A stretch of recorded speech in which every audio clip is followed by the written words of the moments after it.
နော်ပြောပြပေးသွားမှာကတော့ဒီ Go Chain Network မှာဗောနော် Crypto Go Chain Network မှာကျွန်တော်တို့ဒီ token တွေ free ပေးနေပါပြီခင်ဗျာနော်ဒါကျွန်တော်တို့တူထားတဲ့ token တွေတော့မရသေးဘူးဘယ်မှာသွားယူရမလဲဆိုလို့ရှိရင်ကျွန်တော်တို့ဒီ Go Chain Network ထဲကိုရောက်လာခြင်းပေါ်နားလေးမှာနော်ဒီမြင်းချောင်းတောင်းချောင်းနေရာလေးကိုကျွန်တော်တို့ထားဝင်လိုက်ပါပြီးလို့ရှိရင်ကျွန်တော်တို့ဒီမှာနော် Twitter ထဲကိုကျွန်တော်တို့ဝင်ပေးရမယ်ဒီမှာနော်အဲ့နေရာလေးကိုကျွန်တော်တို့ထားဝင်လိုက်ပါ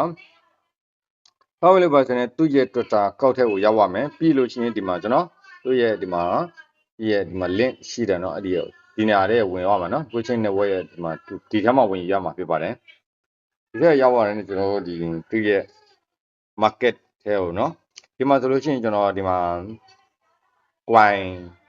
စုစုပေါင်း token 1480ပေါ့နော်ဒါဖြစ်ဆိုတော့ကျွန်တော်ရတာက900ကျွန်တော်ဒီဘက်ဖုန်းနှလုံးကနေပြီးတော့ကျွန်တော်ဟိုတစ်လုံးကို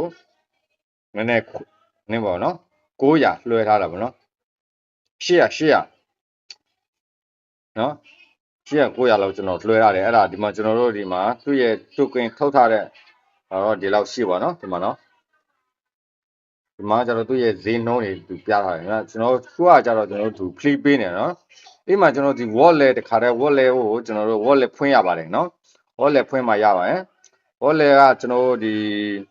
သူအထက်ဝင်လာတဲ့ wallet အသစ်ဖွင့်ခိုင်းတာပေါ့နော် wallet ဖွင့်ပြီးတော့အဲ့ဒီ wallet password 24လုံးကိုကျွန်တော်တို့ယူထားရမယ်ယူထားပြီးတော့သူဟိုနေပေါ့နော်ပြန်ဟိုဒီ wallet ထဲကိုပြန်